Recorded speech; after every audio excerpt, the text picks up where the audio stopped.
नमस्कार, मैं पंडित ब्रजेश चंद्र पाठक मनोकामना ज्योतिष चैनल पर हाजिर हूँ। रोचक विषय, रुचिकर विषय, इंटरेस्टेड सब्जेक्ट लेकर के आया हूँ जिससे कि आप बहुत ही प्रसन्न होंगे। इस चैनल पर आपको तात्विक विवेचना सुनने को आपको मिलता है। इस तरह से आप संतुष्ट होते हैं और कमेंट करते हैं, इसलिए मैं और खोज कर करके अथक प्रयास से आपको रहस्यमयी जानकारी देते रहता हूँ। मित्रों, आज हम बड़े ही रोचक और रुचिकर विषय की बात करने जा रहे हैं, अनोखी और रहस्यमयी चर्चा करने वाले हैं। आप सब जानते हैं, इससे भिज्ञ हैं कि 27 नक्षत्र होते हैं। 27 नक्षत्र में 6 नक्षत्र मूल के होते हैं, जिसको आप लोग 27वां बोलते हैं। 27वें दिन शांति होती है। 27 नक्षत्र में 6 मूल नक्षत्र के नाम से जाने जाते हैं: अश्विनी, मघा, मूल, अश्लेषा, ज्येष्ठा, रेवती। अब इसकी विशिष्टता, इसकी विलक्षणता, इसकी विशेषता क्या है, उस पर हम चर्चा करें।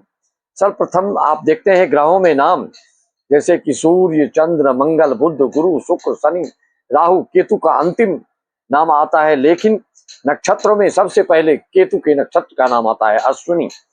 अश्विनी आप जानते हैं बहुत बड़े चिकित्सक थे अश्विनी कुमार, सूर्य के पुत्र। तो अश्विनी नक्षत्र में विशेष यह है कि केतु के अश्विनी, मघा, मूल तीनों नक्षत्र अग्नि तत्व की राशि में आते हैं।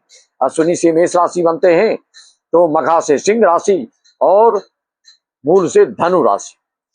लेकिन मैं सिर्फ इसको बताने के लिए नहीं, और गहराई वाली बात बताने जा रहा हूं। इन तीनों की तत्व अग्नि तत्व की राशि बनती है। अश्विनी मेष राशि, मघा सिंह राशि तथा मूल धनु राशि। और 3 नक्षत्र जो मूल के अंतर्गत आते हैं, और वह है अश्लेषा, ज्येष्ठा, रेवती।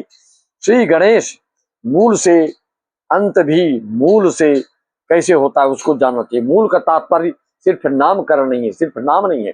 मूल का मतलब होता है जड़, महत्वपूर्ण। जड़ में जल डालो तो पूरे शाखा प्रशाखा में फैल जाता है, और शाखा प्रशाखा में जल डालने से कोई फायदा आपको नहीं होता। इसलिए मूल को पकड़ो, जड़ को पकड़ो कहते हैं लोग।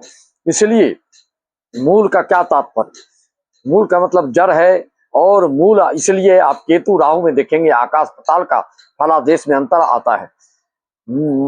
मित्रों, अगर जड़ को पकड़ लिया तो शाखा प्रशाखा, फूल, पुष्पित, पल्लवित होते हुए वह पेड़ आता है। मूल को, जड़ को पकड़ो, सबको सब ठीक आपका हो जाएगा। आपको शायद मालूम हो कि राम जी का जन्म दोपहर दिन में, तो कृष्ण जी का जन्म दोपहर बीतने के बाद अर्धरात्रि में। इसके बाद 24 घंटे के आगे पीछे कुछ नहीं होता है। इन्हीं के बीचों में पूरे ब्रह्मांड समाहित है। इसलिए मूल, जो कि केतु का नक्षत्र है, राहु का शरीर अमृतपान चक्र के द्वारा सिर अलग कर दिया गया। लेकिन फलादेश में दोनों में आकाश पाताल का अंतर है। केतु आध्यात्मिकता की ओर अग्रसर कराता है, ज्ञान देता है, वैराग्य देता है, भक्ति का पक्षधर है। गुरु के अगले घर में अगर जिस कुंडली में केतु हो, तो ऐसा व्यक्ति वैरागी, त्यागी और तात्विक विवेचना करने वाला होता है।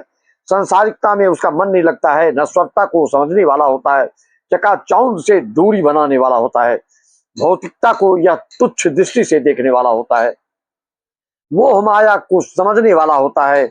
इस मोह माया में फंसकर इस जिंदगी को यूं ही आप बिता देते हैं। बड़े भाग मानुष तन पावा, सुर दुर्लभ सब ग्रंथ निगावा। इस मनुष्य के जन्म लेने का आपका क्या कारण है, क्या रीजन है, भगवान ने क्यों भेजा, उसी को आप भूल जाते हैं। ऐश्वर्य, वैभव, विलासता, सुख सुविधा, संसारिकता, मोह माया से संबंधित राहु फल देता है। और इसी घोर कलयुग में जितना भी ऐश्वर्य, वैभव और उन्नति, तरक्की, उत्थान, आर्थिक दृष्टिकोण से संपन्नता को देखते हैं, वह राहु देने वाला होता है। मित्रों, दिन प्रतिदिन लेकिन राहु संतुष्टि प्रदान नहीं करता है, क्योंकि मोह माया में संतुष्टि वास्तव में है ही नहीं। जिसको हम प्रेम करते हैं वह वास्तव में प्रेम है ही नहीं। जिसको हम ज्ञान समझते हैं वो वास्तव में ज्ञान है ही नहीं। इसके लिए तो बहुत समय लगेगा आपको। वर्तमान में यही समझिए। आप देख रहे हैं आजकल लड़के लड़की के प्रेम के बारे में, वह प्रेम है ही नहीं, वह सांसारिक प्रेम है, जिसके कारण सब मार काट धूम मची हुई है। आते हैं अपने मूल विषय पर। मूल नक्षत्र से लोग प्राय भयभीत होते हैं, क्योंकि नश्वरता का भान अनुभव, अनुभूति जातक व्यक्ति को जन्म से ही कराने लगता है। राहु इस लोक को, तो केतु उस लोक को, परलोक को संतुष्ट करता है और दुरुस्त करता है। केतु पारलौकिक सुख सुविधा को बढ़ाने वाला होता है। रेवती अंतिम नक्षत्र है। अश्विनी प्रथम नक्षत्र है, तो ये रेवती अंतिम नक्षत्र है। अश्विनी मघा मूल अग्नि तत्व के की राशि बनती है, तो अश्लेषा ज्येष्ठा रेवती जल तत्वीय राशि बनती है। अश्लेषा से कर्क राशि, ज्येष्ठा से वृश्चिक राशि चारों चरण, और रेवती से चारों चरण मीन राशि, जल तत्व की राशि इस अंतिम राशि बनती है। मीन राशि का स्वामी आप जानते हैं गुरु, सभी देवताओं ऋषि मुनियों के चिकित्सक हैं। ब्राह्मण इनका वर्ण होता है, इसमें ब्राह्मणत्व और सात्विकता होती है, आस्तिकता होती है, धार्मिकता होती है। मीन राशि होकर अगर आप ईश्वरीय कृपा प्राप्त करने की तत्परता नहीं दिखाते हैं, उत्साह नहीं दिखाते हैं, और तटस्थ होके, अनमयस्क होके, उदासीन होके अवसाद में पड़े रहते हैं, तो आपको उल्टा परिणाम मिलने लगता है। इसलिए हमेशा मीन राशि वालों को सात्विकता, आस्तिकता, धार्मिकता दिखाना चाहिए और इन्वॉल्व होना चाहिए पूजा पाठ में। विष्णु सहस्त्रनाम, श्री रामचरितमानस का खंड पाठ, सुंदरकांड का पाठ आदि कराने से आपके मन में अभूतपूर्व शांति मिलती है, अन्यथा आप बेचैन, व्यग्र, व्याकुलता महसूस करोगे।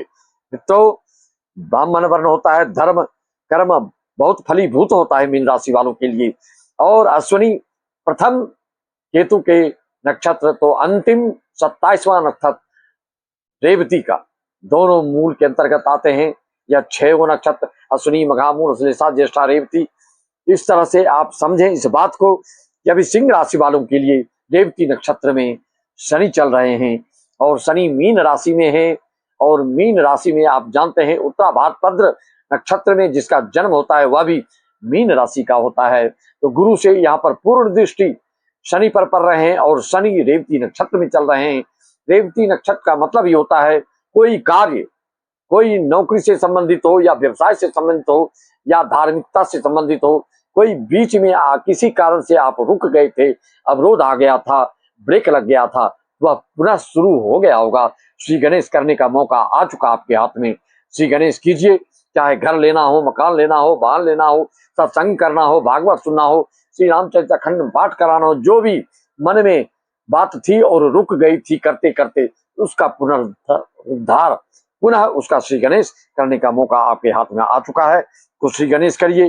गुरु द्वादश भाव में बैठकर आपको जो बड़े बड़े यूट्यूबर्स हैं और नेटवर्किंग करते हैं, शेयर मार्केट से जुड़े हैं, और सुख सुविधा की चीज, इनकी 5वीं दृष्टि आपकी चतुर्थ भाव पर पड़ रहा है।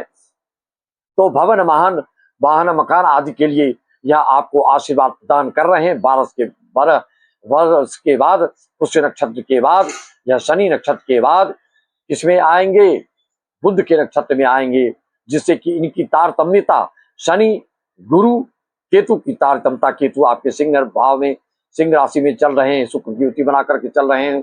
तो सांसारिकता से आपका जो मोह है कुछ भंग हो सकता है, और विरोधाभास जैसी स्थिति निर्मित हो सकती है। इसी तरह से और भी जानकारियां आपको हमारे चैनल द्वारा प्राप्त होते रहेगा।